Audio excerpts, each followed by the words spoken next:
Oh Dieu notre roi, merci pour ta parole. Nous comptons sur toi, Seigneur, pour que seule ta pensée arrive jusqu'à notre cœur. Que tu puisses, Seigneur Dieu, ébranler nos convictions, nous bouger, même nous faire nous mettre en colère contre nous-mêmes, contre les choses. Parce que, Seigneur Dieu, tu as un plan sur nos vies. Et nous ne pouvons pas mourir sans voir ta volonté s'exécuter dans nos vies, Seigneur Dieu. Alors secoue-nous ce matin encore, Père. Parle-nous, Seigneur Dieu. Étends ta main et utilise ta parole, Seigneur Dieu, pour ébranler notre fonctionnement, afin que seule ta gloire puisse rayonner dans nos vies, Père. C'est au nom de Jésus-Christ, ton Fils, que nous te prions. Et le peuple du Seigneur dit Amen et Amen. Ce matin, j'ai tellement de textes, mais je ne vais pas tous les lire, hein. Je vais en lire un seul, mais ce matin, j'ai pris le passage de Juge, mais là, je prendrai Exode chapitre 25, même si c'est le même message. Exode chapitre 25.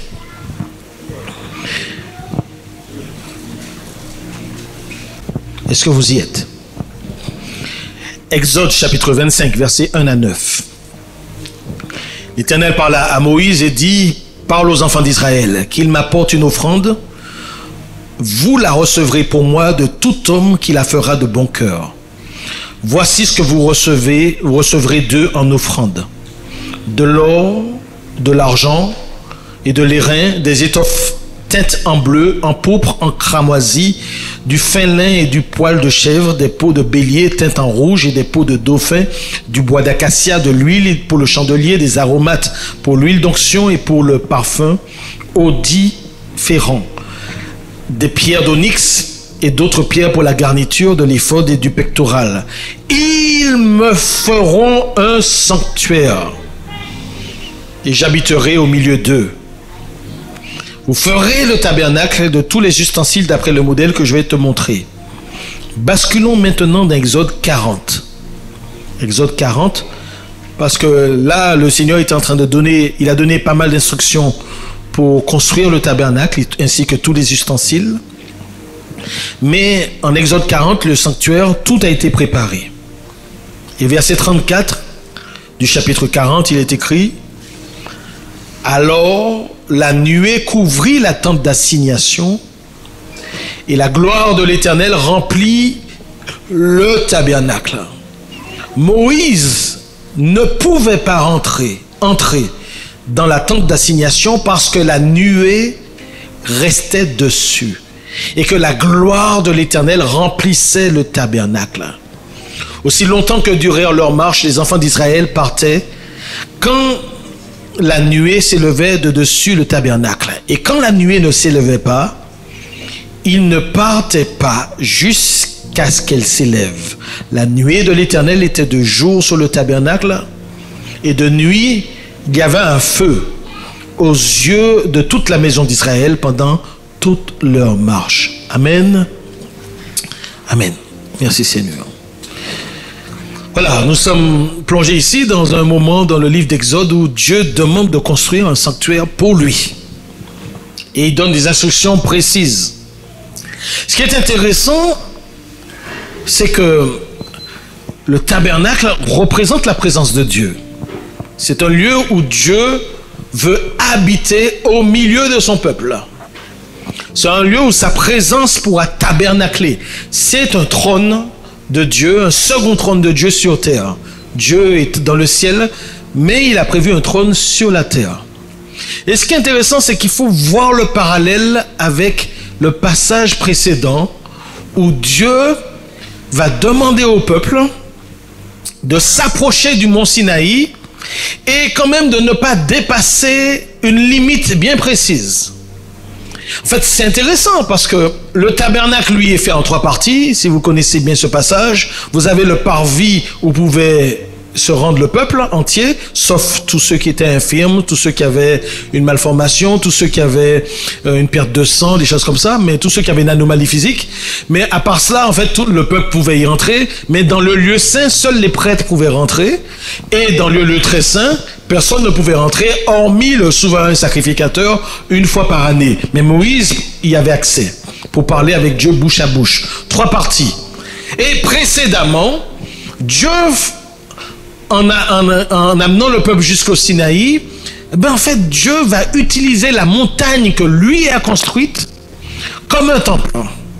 Il donne une limite à ne pas dépasser. C'est-à-dire que le peuple ne doit rester au pied de la montagne. Toute personne qui franchit la limite qui a été fixée est condamnée à mourir de toute façon. Mais au-delà de cette limite, les prêtres et quelques anciens pouvaient y aller. Et Moïse, lui, il est au sommet de la montagne avec Dieu. On trouve trois parties. Le peuple au pied, un peu plus haut, les anciens et les prêtres et les sacrificateurs, et Moïse qui est en conversation avec Dieu un peu plus haut. Intéressant. Parce que quand Dieu a cherché à rencontrer le peuple et à lui parler de vive voix, la Bible nous dit que la montagne s'est mise à trembler. Ça a été un moment de terreur pour le peuple. Il y a eu un bruit, un vacarme vraiment assourdissant. Vous avez eu des éclairs, il y a eu du tonnerre, il y a eu de la nuée, de la fumée, etc. Et Dieu, quand il a commencé à parler, c'était tellement effrayant que le peuple a crié à Moïse, dit à Dieu, on ne veut pas entendre Dieu lui-même, mais Moïse, que Dieu te parle et que toi tu puisses nous transmettre la parole de Dieu. Et c'est intéressant, parce qu'en fait là vous aviez un temple avec ces trois parties. Et un temple que Dieu a formé, cette montagne est de Dieu. Mais Dieu dit maintenant ici dans ce passage de créer et de lui faire un sanctuaire à partir des mains de l'homme. Et que lui-même va venir habiter. Qu'est-ce que ça nous dit, tout cela? Ça nous dit en fait que des fois Dieu fait des choses par lui-même. Il y a des actions et même des batailles que Dieu livre lui-même. Mais il y a des fois où Dieu ne veut pas nous infantiliser, mais où Dieu veut nous faire participer à ce qu'il fait. Il ne veut pas seulement faire les choses pour nous, mais il veut faire au travers de nous. Donc il y a une participation humaine. C'est-à-dire que vous faites, mais là je suis avec vous. Et c'est ça la différence. Et on se rend compte que tout au long de l'Ancien Testament, au travers de tous ces récits que nous avons dans la Bible, cette même logique se retrouve à de très nombreuses reprises. Très nombreuses reprises où, au début, Dieu commence à faire lui, mais après il dit, maintenant je veux que ce soit toi qui fasses et je suis avec toi. Je veux faire au travers de toi. Je ne veux plus faire pour toi, mais je veux faire au travers de toi.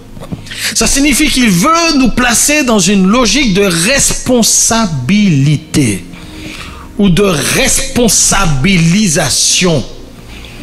Nous, souvent en tant qu'enfants de Dieu, on prie parce qu'on veut que Dieu fasse pour nous. Mais au début, Dieu fait pour nous. Mais à un moment donné, il dit maintenant, je veux faire au travers de toi. Et je ne le ferai pas sans toi. Et ça change tout. Pour le prouver, regardez un peu, mais simplement une petite anecdote parce que ça m'a tellement travaillé. Le jour où, avec quelques-uns, nous sommes partis à Bogota, en Colombie, dans cette église appelée la Mission Charismatica International. Quand on rentre dans cette salle et on voit 10 000 chaises, et on rentre dans un culte et on voit 10 000 personnes. Et je ne dis pas les chaises, les choses comme ça en l'air. Avec mon épouse, on a compté les chaises. Je l'avais déjà dit par le passé. On a compté. C'est-à-dire que comme la forme est rectangulaire, elle a pris la largeur, elle a compté les sièges en largeur. Moi, j'ai compté les sièges en hauteur et je suis monté juste à l'étage. Et quand on a compté, on multiplie simplement et ça fait 10 000. Et vous voyez qu'il y a un culte le samedi et 7 cultes le soir, le dimanche matin, et que tous les cultes sont remplis, les gens partent et les gens reviennent. Et ça, c'est juste l'église mère. Il y a un moment donné, en tant que jeune pasteur, on se dit, mais qu'est-ce qu'il a compris que nous n'avons pas compris? Oui, tout Dieu est derrière la création de toutes les églises. En tout cas, toutes les églises où sa parole est prêchée de façon honnête, de façon orthodoxe, je veux dire, dans la droiture. Oui, Dieu est derrière ses serviteurs, Dieu est derrière chaque église, Dieu est derrière ces choses, mais qu'est-ce qui fait que une telle personne peut produire tant de fruits dans son ministère et telle autre personne beaucoup moins de fruits? Qu'est-ce qui fait la différence? Dans les deux cas, Dieu est là. La seule façon de comprendre ça, c'est que la variable d'ajustement, c'est l'homme. C'est l'homme, c'est pas Dieu. Dieu peut faire au-delà de tout ce que nous pouvons imaginer ou penser avec chacun d'entre nous. Mais c'est nous qui décidons là où nous voulons aller avec Dieu. Lui peut faire beaucoup. Et aucun des soi-disant grands hommes de Dieu n'est différent de vous et moi. Personne dans sa constitution. On a la même parole, on a la même Bible, et on croit en même Dieu, et nous avons le même Saint-Esprit en nous. Nous avons donné nos vies au même Seigneur Jésus-Christ. Il n'y a qu'une seule fois, un seul baptême, une seule Église, un seul Seigneur, une seule croix. Et pourquoi tant de différences entre serviteurs de Dieu? Pourquoi tant de différences entre disciples de Jésus? Mais tout dépend de l'humain. C'est pas Dieu, c'est nous. En fait, en réalité, nous sommes responsables de là où nous sommes. Nous en sommes avec Dieu. Et nous sommes responsables de là où nous sommes dans notre vie. C'est ça que je veux dire qui est très dur. Hein? Mais à un moment donné, il va falloir arrêter de blâmer les autres. Arrêter de se plaindre. Et de dire, mais c'est parce que j'ai pas eu un père comme il fallait. Parce que je n'ai pas eu une naissance comme il fallait. Parce que j'ai pas eu la santé qu'il fallait. Parce que mon épouse ceci. Parce que mon épouse cela. Parce que... Et on est en train de blâmer. Et plus on blâme les autres, et plus on affecte aux autres la responsabilité de notre état, et moins on peut rentrer dans le plan de Dieu. Il y a un moment donné, il faut comprendre qu'on est responsable. Alléluia. Tu voulais dire quelque chose? Ah non, excuse-moi, j'ai vu ton doigt comme ça. Alléluia. Ok, j'ai compris. Et on est responsable. Et qui dit responsable, qui dit responsabilité parle d'engagement. D'engagement. Qu'est-ce qui fait la différence entre nos enfants et nous? Nos enfants n'ont pas la même notion d'engagement. Si on écoute la plupart de nos enfants, pour aller à l'école, ils seraient en permanence en vacances. C'est vrai ou c'est pas vrai? Ou bien ils iraient une fois dans la semaine. D'ailleurs, ces histoires de confinement-là, ils ont beaucoup aimé, pour beaucoup. Hein. Mais à un moment donné, on ne voit plus les copains et les copines. Mais ce n'est pas pour l'école. D'accord? Parce que les enfants, c'est en fonction du feeling, de la façon qu'ils se sentent. Mais nous, les adultes, ceux qui sont salariés, ou bien ceux qui ont leur propre entreprise, on n'a pas le choix. On a des factures, on a peut-être des prêts, on a peut-être une maison à payer, on a une débouche à nourrir, on n'est pas en train de rigoler, de jouer, etc. On est engagé. Si nous travaillons, nous travaillons. Que nous soyons contents ou pas contents, que nous soyons des fois même malades ou pas malades, ou bien des fois que nous nous sentions bien ou nous ne nous sentons pas bien, mais nous sommes engagés dans la vie. C'est ça qui fait qu'on est des adultes. Qu'il pleuve, qu'il vente, ton patron veut que tu sois là à 8 heures, c'est 8 heures. D'ailleurs, certains ont dit, quand tu arrives à l'heure, on est déjà en retard qu'on arrive à l'heure. Bien, il faudrait que je prenne ça, il faut que ça rentre dans ma vie, ça c'est autre chose. Mais voilà le truc. C'est-à-dire qu'on est engagé, on est adulte lorsqu'on est engagé. Bien, mais on le fait dans le monde professionnel. Mais vis-à-vis de Dieu, combien sommes-nous? À quel niveau de maturité plutôt sommes-nous? Sommes-nous des enfants, des adolescents? Ou des adultes devant Dieu? Sommes-nous des personnes responsables devant Dieu? Ça signifie, sommes-nous engagés envers Dieu? Avons-nous pris des engagements avec Dieu? Et parce que qui dit engagement aussi dit sacrifice. Il n'y a pas de responsabilité sans engagement, et il n'y a pas d'engagement sans sacrifice. C'est comme ça que ça marche. Et c'est ça qui nous différencie. Une bonne partie des enfants de Dieu qui fréquentent les églises le dimanche viennent consommer du culte. Viennent prendre un bon temps de louange. Ils veulent entendre une parole qui va les fortifier. Et après, ils sont repartis. Et puis, à dimanche suivant. Et voilà la vie chrétienne de nombreuses personnes qui, malheureusement, sont dans une vie d'enfant.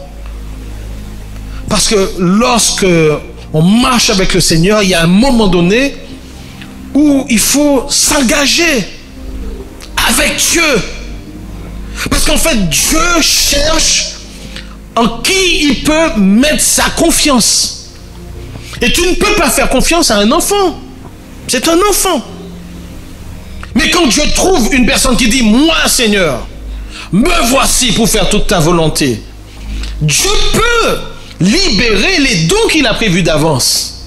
Dieu peut libérer la grâce qu'il a prévue d'avance. Mais là où il n'y a pas d'engagement, il n'y a pas de raison que le Seigneur puisse libérer toutes les bénédictions qu'il a préparées.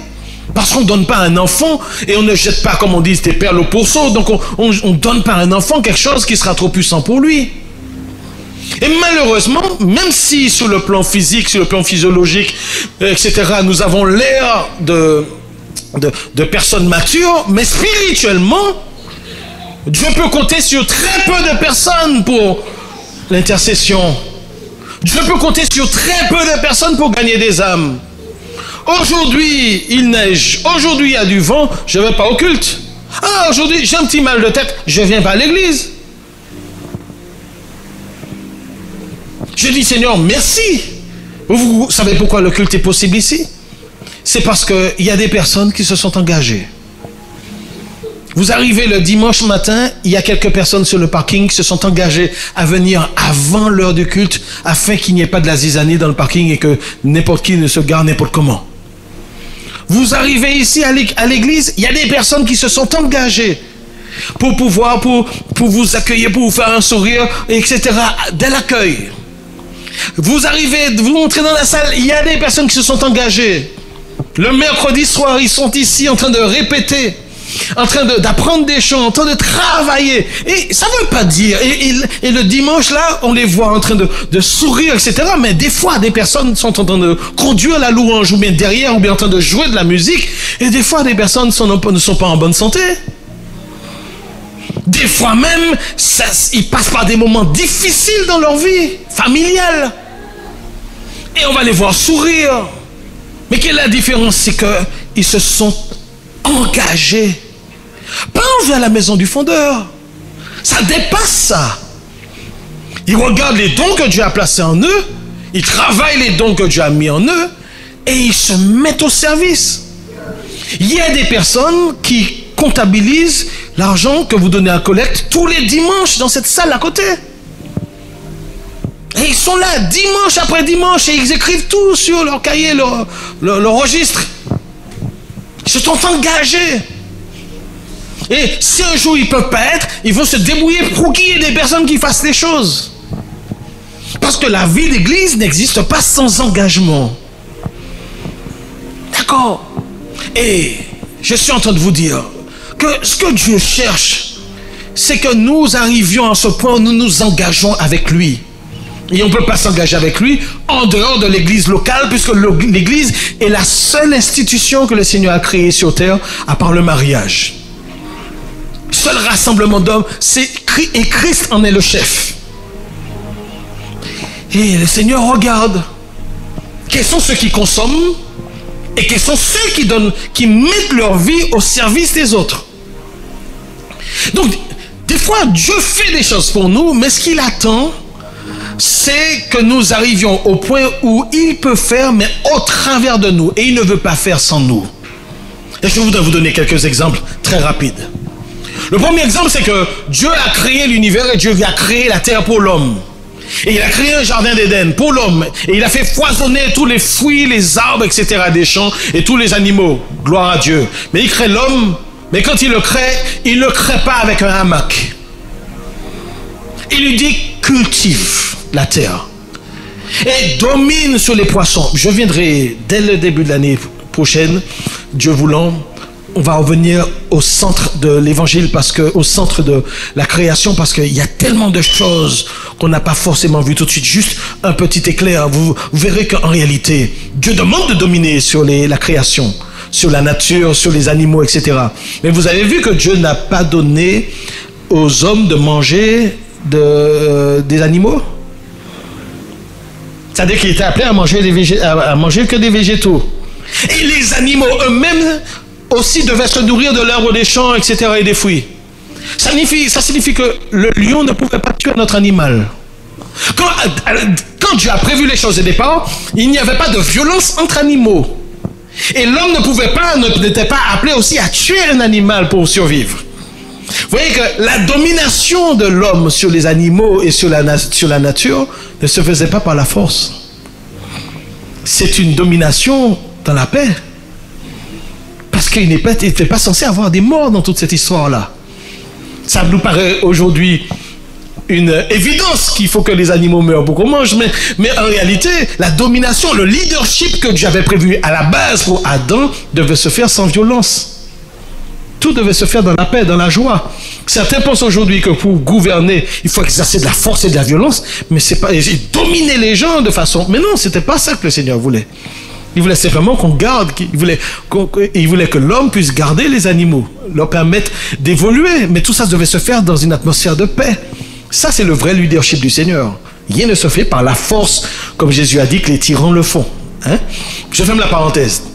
Mais vous voyez que le but du Seigneur, c'est de donner tout de suite une responsabilité à Adam. J'ai créé la terre, j'ai créé les animaux, dit le Seigneur, maintenant je veux que tu gères. Je te donne la responsabilité, tu les nommes, les animaux, et tu gères ces animaux. Responsabilité. L'homme, le premier des fils, va offrir un sacrifice ainsi que l'autre. Et certains se disent, oui, mais Dieu, il est injuste, puisque pourquoi il a accepté le sacrifice d'Abel et pas le sacrifice de Caïn?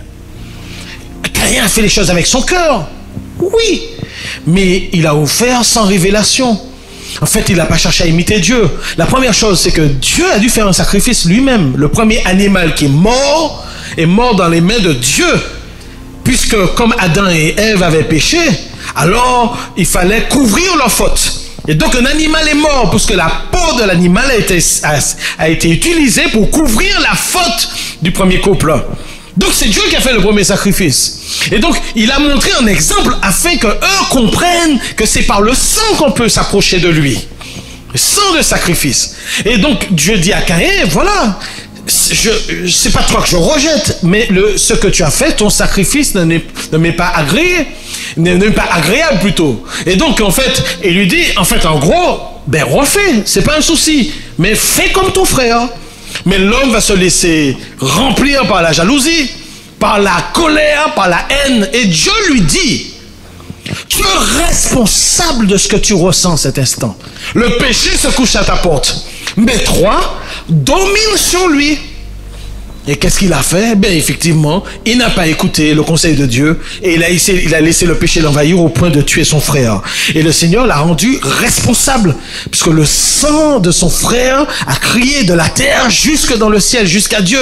Et ce sang a appelé la vengeance. Vous voyez les amis, c'est-à-dire que tout ce que nous faisons dans nos vies en tant que chrétiens, nous avons des choix à faire. Et nous portons la responsabilité de ce que nous faisons. C'est-à-dire que Dieu ne nous empêche pas de faire le mal. Mais il faut que nous assumions la responsabilité de ce que nous faisons. Puisque, effectivement, tous les actes, nous devons rendre compte de tous les actes que nous posons. Quand je nous disais tout à l'heure qu'il y a des différences entre certains ministères, c'est parce qu'il y a des choix qui sont faits. Dieu ne nous empêche pas de faire les mauvais choix. Mais il y a des conséquences. Et c'est ça la chose. Dans la Bible, toujours, mais de toute façon, Adam et Ève ont péché, etc. Et ils se sont rendus compte qu'il fallait rendre compte à Dieu. Et Adam va dire, oui, mais c'est à cause de la femme que tu as mise à côté de moi. Ève va dire, oui, c'est pas de ma faute, c'est la faute du serpent qui m'a tenté. Oui, on est toujours en train de blâmer les autres quand quelque chose ne va pas. Mais Dieu dit, mais vous êtes tous coupables. Et tous les trois vont recevoir leur malédiction, quelque part.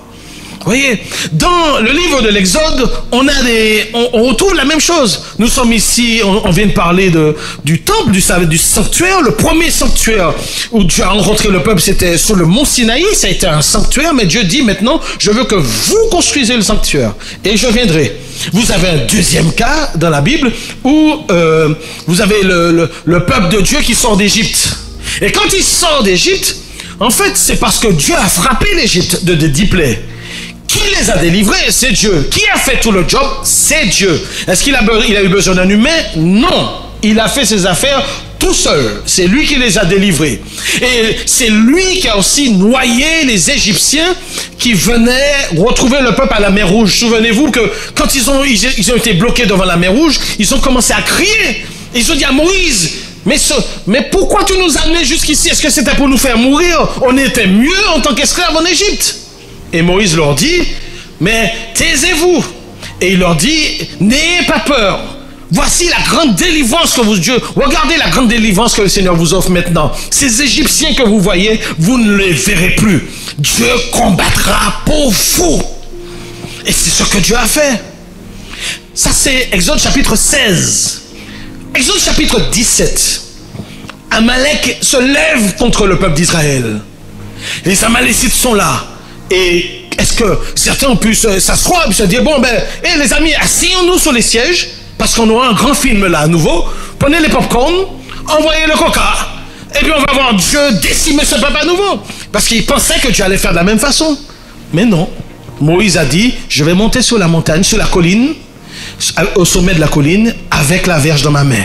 Quand je lèverai la main, Josué, tu auras la victoire avec tes guerriers sur les Amalécites. Mais voilà, effectivement, que quand il levait la main, l'Éternel aidait Josué et la puissance de Dieu faisait que l'Éternel avait le dessus, Israël avait le dessus. Mais malheureusement, lorsque Moïse faiblissait, effectivement, les Amalécites reprenaient le dessus. Si bien que Aaron et Hur sont venus et ils ont fait asseoir Moïse sur une pierre et ils ont tenu ses deux bras bien levés afin que, et jusqu'au coucher du soleil, afin que le peuple d'Israël ait la victoire complète. Quelle est la différence entre les deux textes en parallèle? Parce qu'il faut les mettre en parallèle. Dans la première bataille, c'est Dieu qui a combattu tout seul et Dieu a tout fait pour eux. Mais à la deuxième bataille, Dieu dit, vous faites et je suis avec vous. Vous faites, mais je suis avec vous. Et ça signifie qu'ils ont une responsabilité. Et pourquoi Dieu fait comme ça?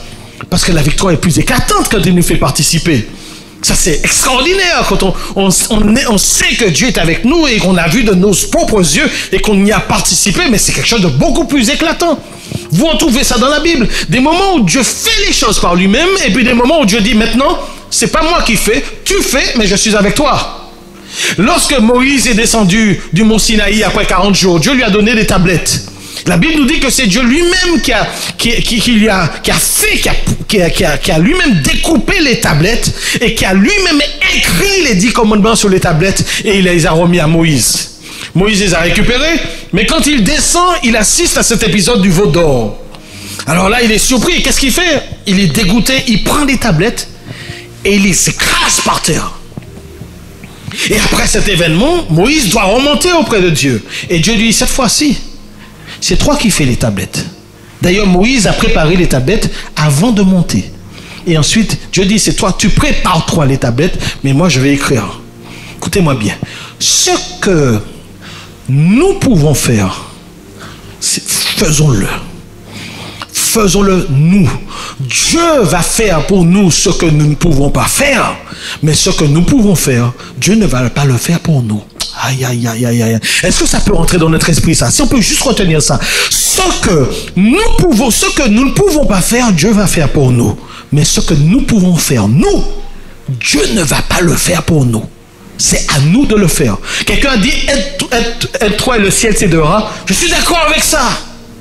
En fait, des fois, on est en position d'attendre la promesse de Dieu sur nos vies. Mais tant qu'on attend, on attendra encore. Et on attendra encore. Mais Dieu dit, je veux faire au travers de toi. Toi, va. Il est allé voir Gédéon et il lui a dit, n'aie pas peur, vaillant héros. D'accord? Il dit, va avec la force que tu as. Et je serai, l'Éternel sera avec toi. Mais toi, va. Ton job, c'est d'y aller, mais moi, je vais ajouter derrière. Et c'est comme ça que ça marche avec le Seigneur. Mes amis, même dans le Nouveau Testament, on voit Jésus qui guérit des malades, etc., qui fait de grands prodiges pendant quasiment 2 ans et demi. Mais au bout de 2 ans et demi où ses disciples ont vu Jésus faire, maintenant Jésus dit 2 à 2, vous y allez. Et je serai avec vous. Parce qu'il leur a donné l'autorité. Ils ont vu le Seigneur faire au travers. Mais là, ça signifie que c'est l'homme qui est la variable d'ajustement. S'il dit qu'il ne veut pas y aller, alors Dieu ne fait pas. Et c'est ça la chose. Mes amis, écoutez-moi bien. C'est à nous de faire. Jésus a dit, il vous est plus avantageux que je m'en aille. Les disciples étaient tristes, parce que plus jamais ils verraient Jésus. Mais il a dit, il vous est plus avantageux. Parce que je veux faire au travers de toi maintenant. Fais ce que tu peux faire aujourd'hui toi-même. Vas-y. Si c'est une conviction que j'ai mise dans ton cœur, vas-y. Provoquons les choses, les amis. La foi sans les œuvres est morte. Nous pouvons rester 50 ans, 60 ans, 70 ans à attendre une promesse de Dieu. Mais si nous savons ce que Dieu a mis à l'intérieur de nous, ça signifie simplement que nous avons l'assurance que le Seigneur sera avec nous. Mais il veut nous amener dans une prise de risque. Et c'est ça qui fait la différence entre tel chrétien, tel disciple, tel serviteur de Dieu et tel autre serviteur de Dieu. C'est-à-dire que tout n'est pas écrit sur un livre. Tout n'est pas écrit d'avance dans un manuel pour savoir comment on doit faire les choses. Dieu a mis des dons en toi.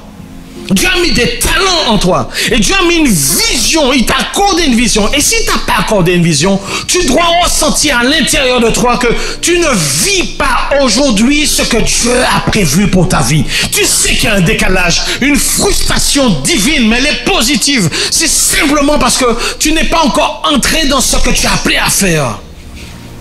Alors, écoute-moi bien, mon conseil, n'aie pas peur de te planter. N'aie pas peur de ce que les gens vont dire sur toi. N'aie pas peur d'échouer. Ce n'est pas un souci, l'échec. L'échec, c'est la meilleure des formations. À une époque où je m'intéressais beaucoup au management d'entreprise, j'avais lu ces choses. Et c'est vrai que la plupart des grands chefs d'entreprise, ce ne sont pas des personnes qui ont réussi leur entreprise du premier coup. Ce sont des personnes qui ont échoué à plusieurs reprises. Parce que lorsqu'on échoue, on sait désormais ce qu'il ne faut pas faire. On a appris quelque chose. Nous vivons dans un pays francophone, un pays occidental où on n'a pas encore compris que l'échec, ce n'est pas un problème. L'échec te rapproche du succès. Il y a un candidat à la présidence de la République dans 2022, c'est ça? Il y a un candidat là qui s'est lancé. On lui a dit, monsieur, mais ça fait 2 fois que vous êtes prêt, vous vous présentez et vous représentez encore. Mais il a dit, mais Mitterrand s'est présenté 2 fois et il a échoué 2 fois avant de réussir. Et il a donné le nom de notre président qui a fait la même chose.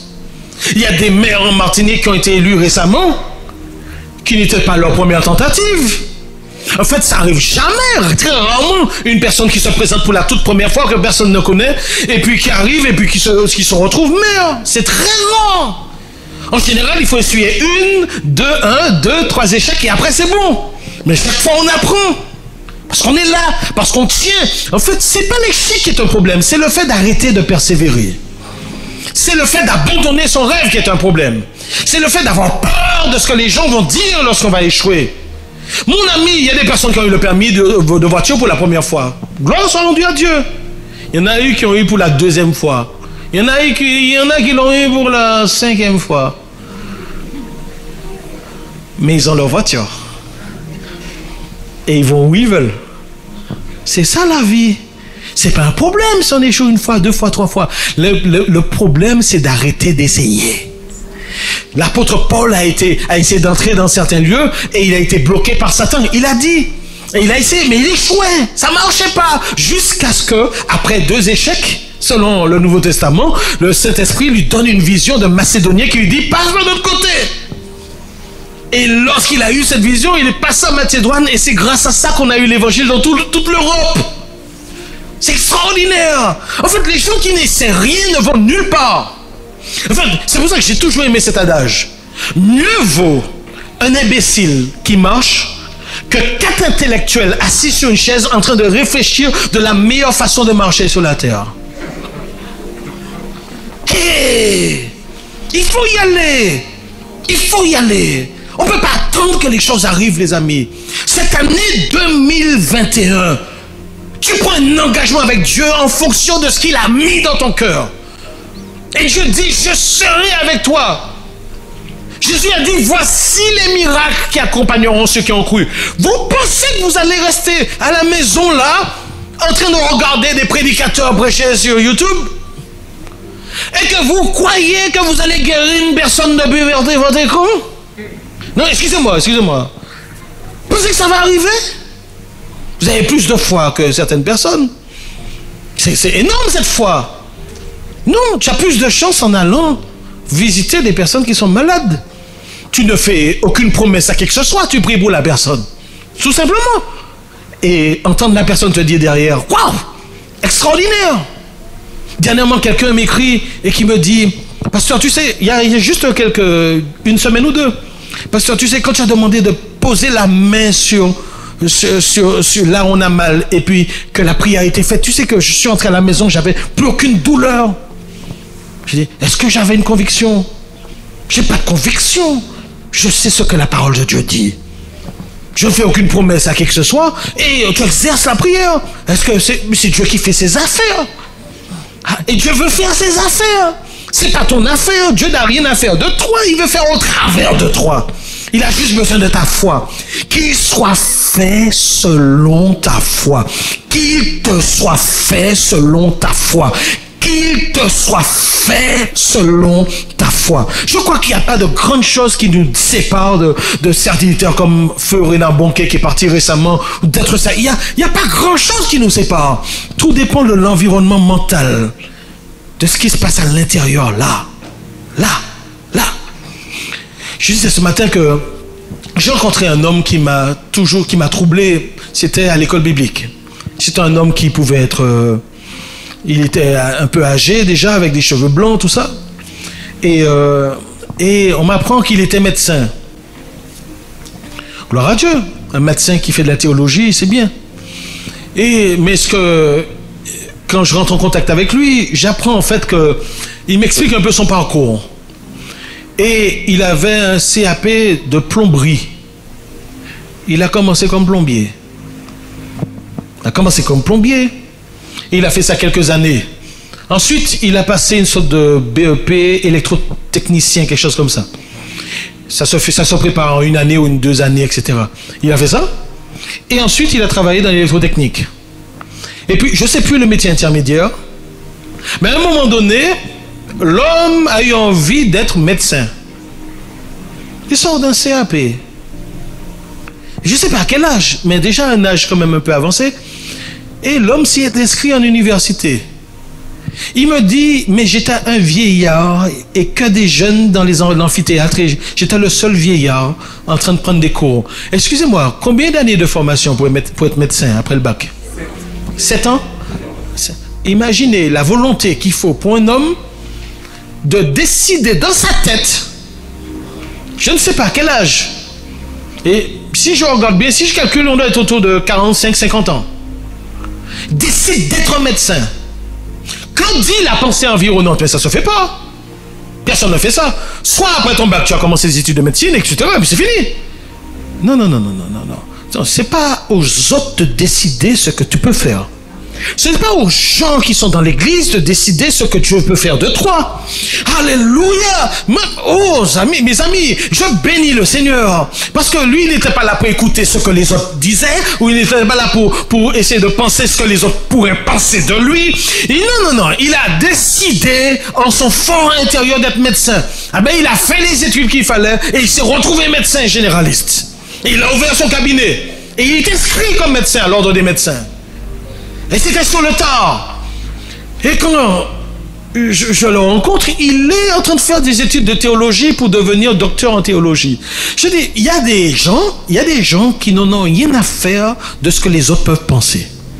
Et je crois que c'est ça. En fait, la limite, c'est nous qui la fixons.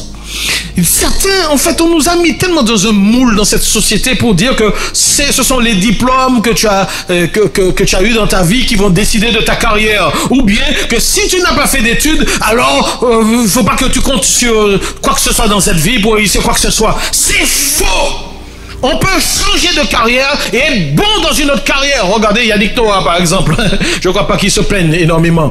Non, c'est une question de mental. C'est une question de pensée. C'est une question de confiance. Et je crois que Dieu nous a donné la foi pour que nous croyions que tout est possible à celui qui croit. Tout est possible à celui qui croit. À 80 ans, Dieu a appelé Moïse. Personne n'a 80 ans dans cette salle. Bonsoir. Personne n'a 80 ans dans cette salle. Et vous commencez votre appel, votre ministère à 80 ans. Et venez dire à Moïse que vous êtes trop vieux. Dieu a appelé l'apôtre Paul à oindre Timothée sur la ville d'Éphèse. Qui était un jeune homme, il n'était même pas marié. Un petit jeune, responsable de l'église. Vous allez dire, tu es trop jeune à Timothée? Quelle excuse, quel blâme, quelle excuse, quel argument que nous pouvons nous forger dans notre esprit pour essayer de justifier là où nous sommes avec Dieu. Les gens qui sont nés de nouveau à la même période que toi, qui ont le même âge que toi, sont souvent, je parle pour moi aussi, hein? Je le prends pour moi. Les gens qui sont nés à la même période que nous sont à des niveaux supérieurs à ce que nous faisons aujourd'hui. C'est nous qui limitons Dieu. C'est pas Dieu qui nous limite. Dieu est prêt à faire. Mais il ne peut pas faire au-delà de notre foi, de notre confiance en lui. Comment imaginer que des gens décident de se passer de l'opinion des autres et décident d'écouter la vision qu'ils ont reçue dans leur cœur? Dieu ne veut pas faire ce que toi tu peux faire. Dieu veut faire au travers de toi. Et tout ce que tu peux imaginer dans ton cœur, c'est ce qu'il a préparé d'avance pour toi. L'autre n'a pas reçu ça. L'autre encore n'a pas reçu ça. Mais toi, tu as reçu ça. Et si tu peux le recevoir, si tu peux accepter cette identité en fonction de ce que Dieu a mis sur ton cœur, je te dis, mon ami, fais un pas dans la direction de ce que Dieu a mis dans ton cœur. Fais un pas dans la direction de celui qui est dans la direction de ce que Dieu a mis dans ton cœur. Et je veux te dire une chose, n'aie pas peur, comme Moïse a dit aux autres, n'ayez pas peur. On peut passer par des moments difficiles, mais ça fait partie de la vie chrétienne. Même quand on prend toutes les protections, on passe par des moments difficiles. D'accord? Donc attention au regard des autres. Mais ne nous enfermons pas dans une cage. Parce que, comme disait Miles Monroe, il y a de nombreux rêves. Il y a de nombreux rêves. Il y a de nombreuses carrières extraordinaires qui sont là en train de giser. Qui gisent où? Dans les cimetières. Là où des gens avaient reçu des appels et qui ne sont jamais rentrés dans leur appel. Parce qu'ils n'ont pas fait un pas dans la direction de ce que Dieu leur a donné. Ne choisissons pas la facilité. Tu as été créé pour faire de grandes choses. Tu as été créé pour faire de grandes choses. Tu as été créé pour faire de grandes choses. Pourquoi t'a-t-il appelé? Pourquoi t'a-t-il sauvé? Pourquoi il t'a mis au sein de cette population? Avec la langue française. Pourquoi ce teint de peau? Pourquoi est-ce que Dieu fait des choses au hasard? Dieu ne fait rien au hasard, mais il cherche un homme. Il cherche une femme avec qui il peut bouleverser les choses. Il cherche des cœurs qui veulent se donner pleinement à lui. N'aie pas peur du manger, du boire. N'aie pas peur du vêtement et du toit. C'est pas important. Dieu prendra soin de toi. Dieu prendra soin de toi. Il n'est pas un mauvais patron. Mais tu es né pour certaines choses. Et tu as reçu des talents pour certaines choses. Et il y a des personnes qui doivent être bénies par ton appel, par ton ministère, par ta vie. Ne dis pas que c'est ta santé. Ta santé est un problème. Ce n'est pas vrai. Nombreux serviteurs de Dieu ont servi même sans être en pleine santé. Et l'apôtre Paul lui-même nous dit qu'il avait une écharpe dans la chair. Et nous savons qu'il voyait très mal. Mais il était utile dans le plan de Dieu. Ne dis pas que c'est mon conjoint. Ne dis pas que c'est mes enfants. Ne cherche pas d'excuses. Tu es né pour quelque chose. Tout le monde a les mêmes contraintes. Mais il y a des gens qui vont au-delà de ces contraintes et qui réalisent ce pourquoi ils sont nés. Alléluia. Alléluia. Peut-être que certains d'entre nous sont prêts à pécher. Ils ne le savent même pas. Moïse était bègle. Mais il va donner au peuple les 10 commandements. Et il parle avec Dieu en bouche à bouche. Il avait perdu l'usage de la parole à force de passer du temps avec les brebis et les moutons. Qu'est-ce que Dieu ne peut pas faire? Alors tu vas m'offrir un beau cadeau de Noël. Tu vas m'offrir un beau cadeau de Noël. Je ne parle pas d'argent. Fais un pas. Fais un pas dans la direction de ton appel pendant cette année 2021. Fais un pas de foi. Tu as le droit de tomber. Tu as le droit de te tromper. Mais tu as aussi le droit de te relever et de continuer. Alléluia. Tu as le droit de te planter. Ça fait partie du jeu. D'accord? Il n'y a pas un serviteur de Dieu dans la Bible qui n'a pas fait d'erreur. Moïse a frappé 2 fois sur ce rocher. Tous ont fait quelques erreurs. Donc c'est humain. Mais si ton cœur est pour le Seigneur, Dieu saura te conduire. Tu n'as pas besoin d'un livre où tout est écrit. Tu as juste besoin d'un GPS. La présence du Saint-Esprit. Un GPS pour te conduire. Et chaque fois que tu changes de chemin, il saura te ramener sur le droit chemin. Mais avance et fais quelque chose de concret. J'ai envie de te dire que j'ai envie de ne plus te voir dans cette salle. Parce que je ne veux pas mourir sans voir éclore des hommes et des femmes de Dieu que le Seigneur m'a accordé la grâce d'enseigner. Je ne veux pas mourir sans voir des choses dans vos vies, les amis. Je ne veux pas mourir sans voir ça. C'est la seule raison de mon ministère. Voir la semence, voir le fruit de choses que Dieu a permis d'ensemencer dans des cœurs. Et il y a de grands hommes parmi vous. Et il y a de grandes femmes de Dieu parmi vous. Il y a de grandes femmes de Dieu. Alléluia. Est-ce qu'on peut se lever quelques instants?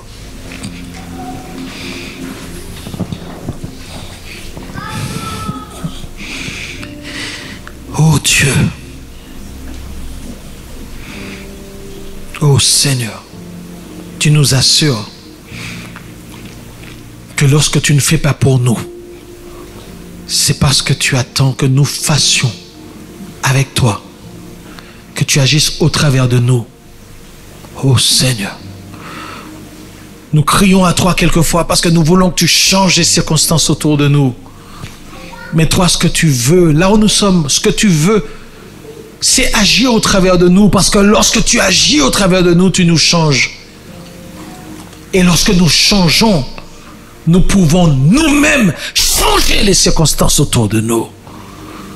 Seigneur, donne-nous de comprendre ta priorité, ton désir de ne pas nous laisser au stade d'enfant spirituel, mais que tu nous mettes en phase de maturité pour que nous prenions nos responsabilités devant toi, que nous puissions nous engager dans ce travail pour toi, que nous puissions accepter le sacrifice que ça coûte de te servir pour voir ton plan, ton royaume faire irruption dans nos vies et dans la vie de ceux qui nous entourent.